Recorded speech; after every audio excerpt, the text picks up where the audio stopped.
Good morning everyone. आज 9 जुलाई मंगलवार सकाळर 20टी मुख्य खबर उपर नजर पकाइबा। ता पूर्व कहि रखुची चैनल रे नुआ थिले चैनल को सब्सक्राइब कर दियंतु एवं आपनक भल पाइबा सदृश वीडियो को गोटे लाइक टिए कर दियंतु। प्रथम खबरटी रही जुलाई रु ई कॉमर्स कंपनी को डिस्काउंट वर्षा सबु प्रोडक्ट उपर मिलिबो बड़ रिहाती। ग्राहकों पाई बड़ खबर, खूब शीघ्र फ्लिपकार्ट एवं अमेजन भली ई कॉमर्स कंपनी आनिबाकू जाउछंती बड़ सेल। विशेषकर ग्राहकों को इलेक्ट्रोनिक्स एवं पोशाक मिलिबो आखि दृश्या रिहाती। एमितिरे मोबाइल, टीवी, रेफ्रिजरेटर किनिबाकू योजना करुथिबा ग्राहकों यह एक भल खबर निश्चय। जातीय गणमाध्यम रिपोर्ट अनुसार फ्लिपकार्ट, अमेजन भली ई कॉमर्स प्लाटफर्म माने आसंता पार्वण पाई योजना आरंभ कर देइछंती। प्रकृत रे ई कॉमर्स प्लाटफर्म मानकू जनवरी रु जून मध्य व्यवसायर मांदा अवस्था सामना करने पड़ी।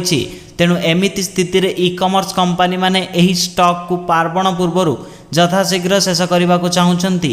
आउ स्टॉक सारिबा को बड़ डिस्काउंट देवाकू योजना करिछंती। परवर्ती खबर रही जापान रे भूकंप जोगु पुणी थरी उठिला पृथ्वी। रिक्टर स्केल रे तीव्रता 6.3। सोमवार सकाळे जापान पश्चिम ओगासावा द्वीपपुंज 6.3 मैग्निट्यूड एक भूकंप अनुभूत होईछि। स्थानीय पाणीपाग एजेंसी यही सूचना देइछि। जापान मेट्रोलॉजिकल एजेंसी जेम्स स्रोतरू प्रकाश पाई कि ए भूकंप स्थानीय समय पूर्वाह्न 5टा समय ओगासावारा ग्राम में घटी और जापान भूकंप प्रवणता स्केल 7 अनुसार 3 मपा जाइछि। यह भूकंप केन्द्र पश्चिम ओगासावारा द्वीपपुंज ठारू 530 किलोमीटर गभीरतार 27.1 डिग्री उत्तर अक्षांश एवं 139.0 डिग्री पूर्व द्राघिमारे अवस्थित। भूकंपरू सुनामी विपद नथिबारु क्षत विक्षत किंबा क्षयक्षतिर तुरंत खबर आसी ना। परवर्ती खबरटी रही खाई रे खसिला बस चलीगला 2 छुआंक जीवन। गुजरात रे गतकाली एक भयंकर सड़क दुर्घटना घटी। गुजरातर सूरतरू सापुतारा जाउथिबा एक घरोई बस खाई रे गली पड़िला। यही दुर्घटना रे 2 छुआंकर घटनास्थल रे मृत्यु होइथिबा बेले 25 रु ऊर्ध्व यात्री आहत होइछंती। सेमानक मध्यरु 5 जनक अवस्था गुरुतर थिबा जणा पड़िछि। बसटी गतकाली प्राय 60 रु ऊर्ध्व यात्री को धरी सूरतरू सापुतारा अभिमुखे जाउथिला। मात्र गंतव्य स्थल रे पहुंचीबा पूर्वरु बसटी भारसाम्य हराई एक गभीर खाई रे गली पड़िथिला। खबर पाई तुरंत पुलिस और उद्धारकारी दल पहुंची उद्धार कार्य आरंभ करथिले।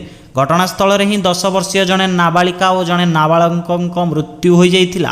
यही दुर्घटना रे प्राय 25 रु ऊर्ध्व जन गुरुतर होइथिबा बेले सेमानकु तुरंत निकटस्थ हॉस्पिटल रे भर्ती करा जाइछि। परवर्ती खबरटी रही आयुष्मान भारत रे बीमा राशि 10 लाख वर्षकु 12,076 कोटी अतिरिक्त खर्च। आयुष्मान भारत योजनार हिताधिकारी संख्या आगामी 3 वर्ष मध्य 2 गुणा करने को सरकार योजना रखिछंती। एथिसहित यह योजना हिताधिकारी को चिकित्सा बाबद प्रदान करा जाउथिबा बीमा राशि को 2 गुणा करी 10 लाख टंका करा जाई पारे। प्रथमे 70 वर्षरु अधिक वयसर सबु व्यक्ति को यही योजना रे सामिल करा जिबा नै योजना रही। सरकार जदि यही योजना को सबुज संकेत दियंती ताहले राजकोष उपरे वर्षकु 12,076 कोटी टंकार अतिरिक्त बोझ पड़िबो।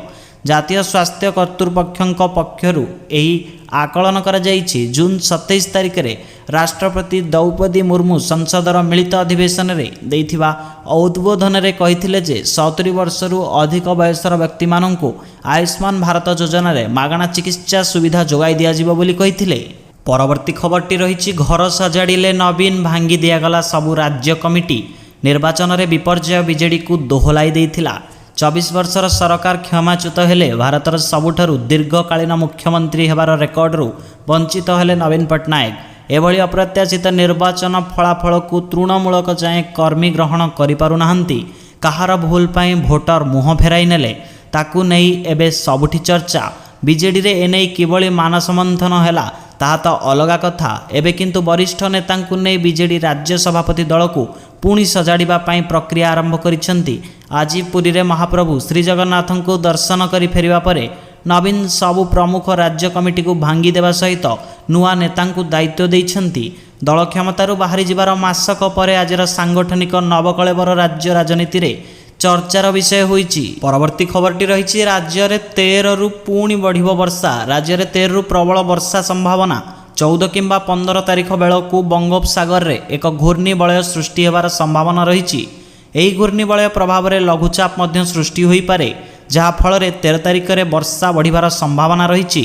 କିଛି କିଛି ସ୍ଥାନରେ ବର୍ଷା ହେବାର ସମ୍ଭାବନା ରହିଥିଲା ବେଳେ କୋରାପୁଟ, ରାୟଗଡ଼ା ଓ ଗଜପତି ଜିଲ୍ଲାର କିଛି ସ୍ଥାନରେ ପ୍ରବଳ ବର୍ଷା ଆଶଙ୍କା ଥିବା କେନ୍ଦ୍ର ପକ୍ଷରୁ କୁହାଯାଇଛି। ଘୂର୍ଣ୍ଣିବଳୟ ପ୍ରଭାବରେ ଆଗାମୀ 4-5 ଦିନ ପର୍ଯ୍ୟନ୍ତ ବର୍ଷା ଜାରି ରହିପାରେ। ଏଥିସହ ରାଜ୍ୟର ଅଧିକାଂଶ ଜିଲ୍ଲାରେ ବର୍ଷାର ପ୍ରକୋପ ରହିବା ନେଇ ସମ୍ଭାବନା ରହିଛି। ପରବର୍ତ୍ତୀ ଖବରଟି ରହିଛି ଓଡ଼ିଆ ଦର୍ଶକଙ୍କୁ ମୁକେଶ ଖାନ୍ନାଙ୍କ କଟାକ୍ଷ, କଲ୍କି ସିନେମାକୁ ତୁମେମାନେ ବୁଝିପାରିବନି। 90 ଦଶକରେ ଶକ୍ତିମାନ ଭଳି ଲୋକପ୍ରିୟ ଚରିତ୍ରରେ ଅଭିନୟ କରିଥିବା ବଲିଉଡର ବରିଷ୍ଠ ଅଭିନେତା ମୁକେଶ ଖାନ୍ନା କଲ୍କି 1898 ସିନେମାକୁ କଡ଼ା ସମାଲୋଚନା କରିଛନ୍ତି। ଏହି ପ୍ରସଙ୍ଗରେ ସେ ସିଧାସଳଖ ଓଡ଼ିଆ ଓ ବିହାରୀ ଦର୍ଶକଙ୍କୁ ଟାର୍ଗେଟ କରି କଟାକ୍ଷ କରି କହିଛନ୍ତି, ଏଭଳି ସିନେମା କେବଳ ତୀକ୍ଷ୍ଣ ବୁଦ୍ଧି ଥିବା ଲୋକଙ୍କ ପାଇଁ ପ୍ରସ୍ତୁତ ହୋଇଛି, ଯାହାକୁ ସହଜରେ ଓଡ଼ିଶା ଓ ବିହାରର ଦର୍ଶକମାନେ ବୁଝିପାରିବେନି। ଓଡ଼ିଆ ଦର୍ଶକଙ୍କ ପ୍ରତି ମୁକେଶଙ୍କ ଏଭଳି କଟାକ୍ଷକୁ ନେଇ ବିବାଦ ସୃଷ୍ଟି ହୋଇଛି। 2 ଦିନ ତଳେ ମୁକେଶ ଏହି ଫିଲ୍ମ ଦେଖିଥିଲେ। ଫିଲ୍ମ ଦେଖିସାରି ସେ ଫିଲ୍ମର ନିର୍ଦ୍ଦେଶକ ନାଗ ଅଶ୍ୱିନୀଙ୍କୁ ସମାଲୋଚନା କରିବା ଆରମ୍ଭ କରିଥିଲେ। ଫିଲ୍ମରେ ଅଶ୍ୱଥାମାଙ୍କ ଚରିତ୍ରକୁ ଭିନ୍ନ ଢଙ୍ଗରେ ଚିତ୍ର, ଏହାପରେ ସେ ବିହାରୀ ସହ ଓଡ଼ିଆ ଦର୍ଶକଙ୍କୁ ଟାର୍ଗେଟ କରିଥିଲେ। ଫିଲ୍ମଟି ହଲିଉଡ୍ ସ୍ତରର ହୋଇଥିବାରୁ ଏହାକୁ କେବଳ ସେହିମାନେ ବୁଝିପାରିବେ ଓ ଉପଭୋଗ କରିପାରିବେ। ଖବରଟି ରହିଛି ଚୋରର ଅଦ୍ଭୁତ କାମ, ଚୋରି ପରେ ଚିଠିରେ ଲେଖିଲା ମୋତେ କ୍ଷମା କର। ତାମିଲନାଡୁର ତୁତିକୋରିନରୁ ଏଭଳି ଏକ ଆଶ୍ଚର୍ଯ୍ୟଜନକ ମାମଲା ସାମ୍ନାକୁ ଆସିଛି। ଜଣେ ଅବସରପ୍ରାପ୍ତ ଶିକ୍ଷକଙ୍କ ଘରେ ଚୋରି ହୋଇଛି। ଚୋରଟି ଶିକ୍ଷକଙ୍କ ଦମ୍ପତିଙ୍କ ଘରୁ 60,000 ଟଙ୍କା ଏବଂ ସୁନା ଚୋରି କରିଛି। ଏହାପରେ ଶିକ୍ଷକ ଚୋରି ବିଷୟରେ ପୋଲିସକୁ ସୂଚନା ଦେଇଥିଲେ। ପୋଲିସ ଘଟଣାସ୍ଥଳରେ ପହଞ୍ଚିବା ପରେ ଆଶ୍ଚର୍ଯ୍ୟ ହୋଇଥିଲା, କାରଣ ଚୋର ଚୋରି କରିବା ଘରେ ଏକ ନୋଟ୍ ଛାଡ଼ିଥିଲା, ଯେଉଁଥିରେ ଲେଖା ଥିଲା ଯେ ମୋ ଘରେ ଜଣଙ୍କ ଦେହ ଭଲ ନାହିଁ, ତେଣୁ ଏଥିପାଇଁ ଟଙ୍କା ଆବଶ୍ୟକ। ମୁଁ ମାସେ ମଧ୍ୟରେ ସବୁତକ ଟଙ୍କା ଫେରାଇ ଦେବି। ପରବର୍ତ୍ତୀ ଖବରଟି ରହିଛି ଭାରତୀୟ ସେନାରେ ସାମିଲ ହେବ ଜୋରାବର, ବଢ଼ୁଛି ଭାରତୀୟ ସେନାର ଶକ୍ତି। ପ୍ରତିରକ୍ଷା କ୍ଷେତ୍ରରେ ଦିନକୁ ଦିନ ସଶକ୍ତ ହେଉଛି ଭାରତ। ନୂଆ ନୂଆ ଅତ୍ୟାଧୁନିକ ଅସ୍ତ୍ରଶସ୍ତ୍ର ସେନାରେ ସାମିଲ ହେଉଛି। ହାଲୁକା ଟ୍ୟାଙ୍କ ଜୋରାବର ଲଞ୍ଚ କଲା DRDO। ଖୋଜି ଖୋଜି ଶତ୍ରୁ ପକ୍ଷକୁ କରିବ ଟାର୍ଗେଟ। ପ୍ରତିରକ୍ଷା ଅନୁସନ୍ଧାନ ଏବଂ ବିକାଶ ସଂଗଠନ ଅର୍ଥାତ୍ DRDOର ସହଯୋଗରେ ଭାରତୀୟ କମ୍ପାନୀ L&T ମାତ୍ର 24 ମାସ ଭିତରେ ସ୍ୱଦେଶୀ ହାଲୁକା ଟ୍ୟାଙ୍କ ଜୋରାବରର ପରୀକ୍ଷଣ ଶେଷ କରିଛି। ଏହା ବହୁତ କମ୍ ସମୟ ମଧ୍ୟରେ ନିର୍ମିତ ଏକ ହାଲୁକା ଟ୍ୟାଙ୍କ। ପ୍ରତିରକ୍ଷା ସୂତ୍ର ଅନୁଯାୟୀ ଗୁଜରାଟର ହାଜିରା ସ୍ଥିତ L&T ପ୍ଲାଣ୍ଟରେ ଟ୍ରାକ୍ ପରୀକ୍ଷଣ ଶେଷ ହୋଇଛି। ଏହି ପରୀକ୍ଷଣ ପରେ ଏହାକୁ ସେନା ସହ ସମନ୍ୱୟ ରକ୍ଷା କରି ମରୁଭୂମିରେ ପରୀକ୍ଷଣ କରାଯିବ। ଖାସ୍ କରି ପୂର୍ବ ଲଦାଖରେ ଭାରତୀୟ ସେନାର ଆବଶ୍ୟକତାକୁ ପୂରା କରିବା ପାଇଁ ଏହି ଟ୍ୟାଙ୍କକୁ ବିକଶିତ କରିଛି DRDO। ପରବର୍ତ୍ତୀ ଖବରଟି ରହିଛି ଦ୍ରାବିଡ଼ଙ୍କୁ ନୂଆ ଦାୟିତ୍ୱ, କୋଚ୍ ରୂପେ ପାଉଥିଲେ 12 କୋଟି। ଦ୍ରାବିଡ଼ଙ୍କୁ ନୂଆ ଦାୟିତ୍ୱ, ଭାରତୀୟ ଦଳର କୋଚ୍ ଭାବରେ ବାର୍ଷିକ 12 କୋଟି ଟଙ୍କା ରୋଜଗାର କରୁଥିଲେ ରାହୁଲ ଦ୍ରାବିଡ଼। ଭାରତୀୟ ଦଳର ପ୍ରଶିକ୍ଷକ ଭାବରେ ଦାୟିତ୍ୱ ଗ୍ରହଣ କରିବା ପରେ ଅନେକ ପରିବର୍ତ୍ତନ ହୋଇଛି। ରାହୁଲ ଦ୍ରାବିଡ଼ଙ୍କ ଅଧିନାୟକତ୍ୱରେ ଟିମ୍ ଇଣ୍ଡିଆ T20 ବିଶ୍ୱକପ୍ ଜିତିଛି। ନିକଟ ଅତୀତରେ ଭାରତୀୟ ଦଳ ଏତେ ବଡ଼ ସଫଳତା ପାଇନାହିଁ। ଶୁଣିବାକୁ ମିଳୁଛି ଯେ ଏହାପରେ ରାହୁଲ ଦ୍ରାବିଡ଼ଙ୍କୁ IPLରେ ଦେଖିବାକୁ ମିଳିବ। 4ଟି ଫ୍ରାଞ୍ଚାଇଜ୍ ତାଙ୍କୁ କୋଚ୍ ଭାବରେ ନେବାକୁ ଚାହୁଁଛନ୍ତି, ଯେପରିକି Kolkata knight riders, Mumbai Indians, Lucknow super giants ଏବଂ ଦିଲ୍ଲୀ କ୍ୟାପିଟାଲ। କୁହାଯାଏ ଯେ କୋଲକାତା ନାଇଟ୍ ରାଇଡର୍ସ ଏବଂ ମୁମ୍ବାଇ ଦ୍ରାବିଡ଼ଙ୍କୁ କୋଚ୍ କରିବାକୁ ଆଗ୍ରହୀ ଅଟନ୍ତି, କିନ୍ତୁ ଲକ୍ଷ୍ନୌ ଫ୍ରାଞ୍ଚାଇଜ୍ ମଧ୍ୟ ତାଙ୍କୁ ଜଣେ ପରାମର୍ଶଦାତା ଭାବରେ ନେବାକୁ ଚାହୁଁଛନ୍ତି। ପରବର୍ତ୍ତୀ ଖବର ରହିଛି NEET UG paper leak, CBI ଓ କେନ୍ଦ୍ରକୁ ରିପୋର୍ଟ ମାଗିଲେ ସୁପ୍ରିମକୋର୍ଟ। ନିଟ୍ UG ପରୀକ୍ଷାରେ ହୋଇଥିଲା ଅନିୟମିତତାରେ ବଡ଼ ନିର୍ଦ୍ଦେଶ ଦେଇଛନ୍ତି ସୁପ୍ରିମକୋର୍ଟ। ନିଟ୍ UG ପରୀକ୍ଷାରେ ପେପର ଲିକ୍ ହୋଇଥିବା କଥାକୁ ସ୍ୱୀକାର କରିବାକୁ ପଡ଼ିବ ବୋଲି ସର୍ବୋଚ୍ଚ ଅଦାଲତ ମତ ରଖିଛନ୍ତି। ପରୀକ୍ଷାରେ ଅନିୟମିତତା ହେବା ପରେ ଘଟଣାର ତଦନ୍ତ CBI ଆରମ୍ଭ କରିଥିଲା। ତେଣୁ ସର୍ବୋଚ୍ଚ ଅଦାଲତ CBI ପରୀକ୍ଷା ଆୟୋଜନ କରିଥିବା NTA ଓ କେନ୍ଦ୍ର ସରକାରଙ୍କୁ ପୁରା ଘଟଣାର ଷ୍ଟାଟସ୍ ରିପୋର୍ଟ ମାଗିଛନ୍ତି। 10 ଜୁଲାଇ ଅପରାହ୍ନ 5ଟା ସୁଦ୍ଧା ରିପୋର୍ଟ ଦାଖଲ କରିବାକୁ କୁହାଯାଇଛି। ରିପୋର୍ଟ ଦାଖଲର ଦିନକ ପରେ ଅର୍ଥାତ୍ ଜୁଲାଇ 11ରେ ମାମଲାର ପରବର୍ତ୍ତୀ ଶୁଣାଣି ହେବ। ପରୀକ୍ଷାରେ ଅନିୟମିତତା ହୋଇଥିବାରୁ ପୁଣି ନିଟ୍ UG ଆୟୋଜନ ଦାବିରେ ଏକାଧିକ ପିଟିସନ୍ ସୁପ୍ରିମକୋର୍ଟରେ ଦାୟର କରାଯାଇଛି। ପରବର୍ତ୍ତୀ ଖବର ରହିଛି ସିଙ୍ଗର ହ୍ୟୁମାନ ସାଗର ଓ ରୁକୁ ସୁନାଙ୍କ ନାଁରେ ମାମଲା ରୁଜୁ। ପୁଣି ଥରେ ସମସ୍ୟାରେ କଣ୍ଠଶିଳ୍ପୀ ହ୍ୟୁମାନ ସାଗର, ତାଙ୍କ ସହ ସିଙ୍ଗର ରୁକୁ ସୁନାଙ୍କ ନାଁରେ ମଧ୍ୟ ମାମଲା ରୁଜୁ ହୋଇଛି। ଏଥର ଭଜନକୁ ନେଇ ତାଙ୍କ ନାଁରେ ମାମଲା ରୁଜୁ ହୋଇଛି। ହ୍ୟୁମାନ ସାଗର ଓ ରୁକୁ ସୁନାଙ୍କ ନାଁରେ କ୍ୟାପିଟାଲ ଥାନାରେ ଅଭିଯୋଗ ହୋଇଛି। ଅଭିଯୋଗ କରିଛନ୍ତି ମାନବାଧିକାର କର୍ମୀ ଶିବସୁନ୍ଦର ସ୍ୱାଇଁ। ସାମାଜିକ ଗଣମାଧ୍ୟମରେ ଗୋଟିଏ ଭିଡ଼ିଓ ଭାଇରାଲ ହେଉଛି, ଯେଉଁଥିରେ ଉଭୟ ହ୍ୟୁମାନ ସାଗର ଓ ରୁକୁସୁନା ଜଗନ୍ନାଥଙ୍କ ଭଜନକୁ ଅଶ୍ଳୀଳ ଭାବରେ ଗାଇବାକୁ ଶୁଣିବାକୁ ମିଳିଛି। ଏହିପରି କାର୍ଯ୍ୟ ଜଗନ୍ନାଥ ପ୍ରେମିକଙ୍କ ଭାବାବେଗକୁ ଆଘାତ ଦେଇଛି। କେବଳ ଏହି ଦୁଇ ଜଣଙ୍କ ବିରୋଧରେ ନୁହେଁ, ଯେଉଁମାନେ ଏହି ଭିଡ଼ିଓରେ ଦେଖାଯାଉଛି ତାଙ୍କ ବିରୁଦ୍ଧରେ ମଧ୍ୟ କାର୍ଯ୍ୟାନୁଷ୍ଠାନ ଗ୍ରହଣ କରିବାକୁ ଦାବି ହୋଇଛି। ପରବର୍ତ୍ତୀ ଖବର ରହିଛି, ଶହୀଦ ହେବା ପୂର୍ବରୁ ଘରକୁ 49,000 ଟଙ୍କା ପଠାଇଥିଲେ ପ୍ରବୀଣ। ଗତ ଶନିବାର ଜାମ୍ମୁ କାଶ୍ମୀର କୁଲଗ୍ରାମରେ ହୋଇଥିବା ଗୁଳି ବିନିମୟରେ 6 ଆତଙ୍କବାଦୀ ନିପାତ ହୋଇଥିଲେ। ଏହି ଗୁଳି ବିନିମୟରେ 2 ଯବାନ ମଧ୍ୟ ଶହୀଦ ହୋଇଛନ୍ତି। 2 ଶହୀଦ ଯବାନଙ୍କ ମଧ୍ୟ ଜଣେ କମାଣ୍ଡୋ ଶହୀଦ ହୋଇଥିବା ବେଳେ ରାଷ୍ଟ୍ରୀୟ ରାଇଫଲର ପ୍ରବୀଣ ଜଞ୍ଜାଲ ଶହୀଦ ହୋଇଛନ୍ତି। ଖୁବ୍ କମ୍ ବର୍ଷ ବୟସରେ ପ୍ରବୀଣ ମାଟି ମା ପାଇଁ ଲଢ଼ି ଶହୀଦ ହୋଇଯାଇଛନ୍ତି। ତେବେ ପ୍ରବୀଣ ଅପରେସନକୁ ଯିବା ପୂର୍ବରୁ ଘର ଲୋକଙ୍କ ସହ କଥା ହୋଇଥିଲେ। ୟୁପିଆଇରେ ପଠାଇଥିବା 49,000 ଟଙ୍କା ପରିବାରର ସଦସ୍ୟ ପାଇଛନ୍ତି କି ନାହିଁ ଫୋନ୍ କରି ପଚାରିଥିଲେ। ଘରେ କଥା ହେବାର 2 ଘଣ୍ଟା ପରେ ସେନା ୟୁନିଟ୍ରୁ କଲ୍ ଆସିଥିଲା। ଆଉ ପ୍ରବୀଣ ସର୍ଚ୍ଚ ଅପରେସନରେ ବାହାରି ଯାଇଥିଲେ। ଆଉ ଏହି ସର୍ଚ୍ଚ ଅପରେସନରେ ପ୍ରବୀଣ ଶହୀଦ ହୋଇଯାଇଛନ୍ତି। ପରବର୍ତ୍ତୀ ଖବରଟି ରହିଛି, 4ଟି ଦେଶର ଅଶୋଧିତ ତୈଳ ଗଚ୍ଛିତ ରଖିବ ଭାରତ। ଆମେରିକା ସହିତ ହୋଇସାରିଛି ଡିଲ୍। ଭାରତ ତୈଳ ଭଣ୍ଡାର ବୃଦ୍ଧି କରିବାକୁ ଚିନ୍ତା କରୁଛି। ଏଥିପାଇଁ ସରକାର ଦେଶ ବାହାରେ ଅଶୋଧିତ ତୈଳର ରଣନୀତିକ ସଂରକ୍ଷଣ ସୃଷ୍ଟି କରିବାକୁ ଯୋଜନା କରିଛନ୍ତି। ଅଶୋଧିତ ତୈଳର ଏହି ଭଣ୍ଡାର କେବଳ ଜରୁରୀକାଳୀନ ପରିସ୍ଥିତିରେ ନୁହେଁ, ବରଂ ଏହାର ଲାଭ ଉଠାଇବା ପାଇଁ ମଧ୍ୟ ବ୍ୟବହାର କରାଯାଇପାରିବ। ଏଥିପାଇଁ ଜାପାନ, ଦକ୍ଷିଣ କୋରିଆ ଏବଂ ସିଙ୍ଗାପୁର ଭଳି ଦେଶ ଉପରେ ସରକାର ନଜର ରଖିଛନ୍ତି। ତେବେ ଏ ବାବଦରେ ଏପର୍ଯ୍ୟନ୍ତ କୌଣସି ସରକାରୀ ସୂଚନା ପ୍ରକାଶ କରାଯାଇନାହିଁ। ଭାରତ ଅଶୋଧିତ ତୈଳ ଦେଶ ବାହାରେ ରଖିବାକୁ ଚିନ୍ତା କରୁଥିବା ଏହା ପ୍ରଥମ ଘଟଣା ନୁହେଁ, ବରଂ ଏହା ପୂର୍ବରୁ ଭାରତ ଆମେରିକା ସହ ଏଭଳି ଚୁକ୍ତି ସ୍ୱାକ୍ଷର କରିସାରିଛି। 2020 ମସିହାରେ ଭାରତ ଏବଂ ଆମେରିକା ଷ୍ଟ୍ରାଟେଜିକ୍ ପେଟ୍ରୋଲିୟମ ରିଜର୍ଭ ସମ୍ବନ୍ଧରେ ଏକ ଚୁକ୍ତିନାମା ସ୍ୱାକ୍ଷର କରିଥିଲା। ପରବର୍ତ୍ତୀ ଖବର, ପିଏମ୍ କିଷାନ ଯୋଜନାରେ ମିଳିବ 8,000 ଟଙ୍କା।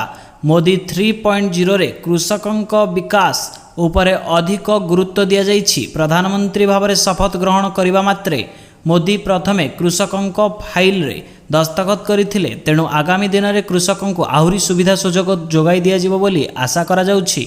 ଆସନ୍ତା ବଜେଟରେ କୃଷକଙ୍କ ପାଇଁ ବଡ଼ ଉପହାର ଆସିପାରେ ବୋଲି ଅନୁମାନ କରାଯାଉଛି। ପିଏମ୍ କିଷାନ ଯୋଜନାରେ ମିଳୁଥିବା ବାର୍ଷିକ ସହାୟତା ରାଶିକୁ ବୃଦ୍ଧି କରିବା ପାଇଁ ବିଚାର କରୁଛନ୍ତି ମୋଦି ସରକାର। 6,000 ଟଙ୍କା ପରିବର୍ତ୍ତେ ଏଣିକି କୃଷକଙ୍କୁ 8,000 ଟଙ୍କା ପ୍ରଦାନ କରିପାରନ୍ତି କେନ୍ଦ୍ର ସରକାର। ଜୁନ୍ 18 ତାରିଖରେ ଶପଥ ଗ୍ରହଣ ପରେ ପ୍ରଥମେ ମୋଦି ପିଏମ୍ କିଷାନ ଯୋଜନାର 17ତମ କିସ୍ତି ଫାଇଲକୁ ମଞ୍ଜୁରୀ ଦେଇଥିଲେ। ଏଥିରେ ପ୍ରାୟ 9.3 କୋଟି କୃଷକଙ୍କ ଆକାଉଣ୍ଟକୁ 20,000 କୋଟି ରାଶି ଜମା କରାଯାଇଛି। ପରବର୍ତ୍ତୀ ଖବର ରହିଛି, ବିସିସିଆଇ ସଚିବ ପଦରୁ ଇସ୍ତଫା ଦେବେ ଜୟ ଶାହ। ଭାରତୀୟ କ୍ରିକେଟ ବୋର୍ଡର ସଚିବ ଜୟ ଶାହଙ୍କୁ ନେଇ ଆସିଛି ଏକ ବଡ଼ ଖବର। ଜୟ ଶାହ ନିଜ ପଦରୁ ଇସ୍ତଫା ଦେଇପାରନ୍ତି ବୋଲି ଜାଣିବାକୁ ମିଳିଛି। ଆଗାମୀ ଦିନରେ ଇଣ୍ଟରନ୍ୟାସନାଲ କ୍ରିକେଟ କାଉନସିଲର ଚେୟାରମ୍ୟାନ୍ ପଦରେ ନୂଆ ଦାୟିତ୍ୱ ଗ୍ରହଣ କରିପାରନ୍ତି ବୋଲି ଆଲୋଚନା ହେଉଛି। ସେ ଆଇସିସିର ଚେୟାରମ୍ୟାନ୍ ପଦ ପାଇଁ ହେବାକୁ ଥିବା ନିର୍ବାଚନରେ ସାମିଲ ହୋଇପାରନ୍ତି ଜୟ ଶାହ। ତେଣୁ ବିସିସିଆଇ ସଚିବ ପଦରୁ ଜୟ ଶାହ ଇସ୍ତଫା ଦେବେ ବୋଲି ଚର୍ଚ୍ଚା ଜୋର ଧରିଛି। ରିପୋର୍ଟ ଅନୁସାରେ ଆସନ୍ତା ନଭେମ୍ବରରେ ଆଇସିସିର ଚେୟାରମ୍ୟାନ୍ ପଦ ପାଇଁ ନିର୍ବାଚନ ହେବାକୁ ଯାଉଛି। ଜୟ ଶାହ ଆଇସିସିର ଅଧ୍ୟକ୍ଷ ପଦ ପାଇଁ ଏହି ନିର୍ବାଚନ ଲଢ଼ିପାରନ୍ତି ବୋଲି ଦାବିଦାର ରହିଛନ୍ତି। ପରବର୍ତ୍ତୀ ଖବର ରହିଛି, ପୁଅର ତଣ୍ଟି ଚିପି ହତ୍ୟା କଲା ମା। ଦେଓଗଡ଼ରେ ଚାଞ୍ଚଲ୍ୟକର ଘଟଣା ଘଟିଛି। ପରକୀୟା ପ୍ରତିରେ ବାଧକ ସାଜିବାରୁ ଜନ୍ମଦାତ୍ରୀ ମା ହିଁ ନିଜ ହାତରେ ପୁଅର ତଣ୍ଟି ଚିପି ହତ୍ୟା କରିଛି। ଏହି ଘଟଣାରେ ପୋଲିସ ମାକୁ ଗିରଫ କରିଛି। ମୃତ ବାଳକ ହେଉଛି ରାଜାମୁଣ୍ଡା ଛକ ସାହିର 14 ବର୍ଷୀୟ ନିକୁ ସୁନେନ। ପୁଅକୁ ହତ୍ୟା କରାଯାଇଥିବା ନେଇ ମୃତ ବାଳକର ବାପା ଥାନାରେ ଅଭିଯୋଗ କରିଥିଲେ, ଯାହାପରେ ପୋଲିସ ତଦନ୍ତ ଆରମ୍ଭ କରିଥିଲା। ତେବେ ତଦନ୍ତରୁ ଜଣାପଡ଼ିଥିଲା ଯେ ପରକୀୟା ପ୍ରତିରେ ବାଧକ ସାଜିବାରୁ ନିଜ ହାତରେ ପୁଅର ତଣ୍ଟି ଚିପି ହତ୍ୟା କରିଥିଲା ଜନ୍ମଦାତ୍ରୀ ମା। ସ୍ୱାମୀଙ୍କ ଅନୁପସ୍ଥିତିରେ ପ୍ରେମିକ ରଞ୍ଜନ ନାୟକ ନିୟମିତ ତାଙ୍କ ଘରକୁ ଆସୁଥିଲେ। ପୁଅ ନିକି ଏହି ଘଟଣାକୁ ନେଇ ମାଙ୍କୁ ବିରୋଧ କରୁଥିଲେ। ପରବର୍ତ୍ତୀ ଖବର, ଶେଷ ଯାତ୍ରାରେ ଯବାନ ରାଷ୍ଟ୍ରୀୟ ମର୍ଯ୍ୟାଦା ସହ ଗାଁ ଶ୍ମଶାନରେ ଅନ୍ତିମ ସଂସ୍କାର। ବିବାହକୁ 2 ମାସ ପୂରିନି ଯବାନଙ୍କ ଅକାଳ ବିୟୋଗ। ମୃତ ଯବାନ କଟକ ଜିଲ୍ଲା ନରସିଂହପୁର ବ୍ଲକ ବ୍ରହ୍ମପୁର ଗାଁର 26 ବର୍ଷର ପିଣ୍ଟୁ ନାୟକ। লিভর জন্ডিস ରୋଗରେ ଆକ୍ରାନ୍ତ ହୋଇ ଚିକିତ୍ସାଧୀନ ଅବସ୍ଥାରେ ତାଙ୍କର ମୃତ୍ୟୁ ହୋଇଛି। ସେ ପଞ୍ଜାବ ପଠାନକୋଟ ଆର୍ମି କାର୍ଯ୍ୟାଳୟରେ ଯବାନ ଭାବରେ କାର୍ଯ୍ୟ କରୁଥିଲେ। ପିଣ୍ଟୁଙ୍କ ମର୍ସରୀର ଦିଲ୍ଲୀରୁ ଆସି ଗାଁରେ ପହଞ୍ଚିବା ପରେ ଶୋକାକୁଳ ପରିବେଶରେ ରାଷ୍ଟ୍ରୀୟ ମର୍ଯ୍ୟାଦା ସହ ଗାଁ ଶ୍ମଶାନରେ ଅନ୍ତିମ ସଂସ୍କାର କରାଯାଇଛି। 2 ମାସ ପୂର୍ବରୁ ବିବାହ କରିଥିଲେ ପିଣ୍ଟୁ। ତାଙ୍କ ଅକାଳ ବିୟୋଗରେ ଗାଁ ଶୋକାକୁଳ ପରିବେଶ ସୃଷ୍ଟି ହୋଇଛି। ପରବର୍ତ୍ତୀ ଖବର, ରଥଯାତ୍ରା ବେଳେ କୋଣାର୍କ ଜଗନ୍ନାଥ ମନ୍ଦିର ହୁଣ୍ଡିରୁ ଲୁଟ। ରଥଯାତ୍ରା ବେଳେ କୋଣାର୍କ ଜଗନ୍ନାଥ ମନ୍ଦିରରୁ ହୁଣ୍ଡି ଭାଙ୍ଗି ଦାନ ଟଙ୍କା ଲୁଟିନେଲେ ଦୁର୍ବୃତ୍ତ। ଦିନ ଦିହିପରେ ମନ୍ଦିରରୁ ଚୋରି ନେଇ କୋଣାର୍କ ଥାନାରେ ଅଭିଯୋଗ ହୋଇଛି। ରଥଯାତ୍ରା ସମୟରେ ମନ୍ଦିରରେ 3 ଠାକୁର ନଥିଲେ। ଏହାର ସୁଯୋଗ ନେଇ ଦୁର୍ବୃତ୍ତମାନେ ହୁଣ୍ଡି ଭାଙ୍ଗି ଦାନ ଟଙ୍କା ଲୁଟି ନେଇଛନ୍ତି। ଖବର ପାଇ କୋଣାର୍କ ପୋଲିସ ପହଞ୍ଚି ଘଟଣାର ତଦନ୍ତ ଜାରି କରିଛି।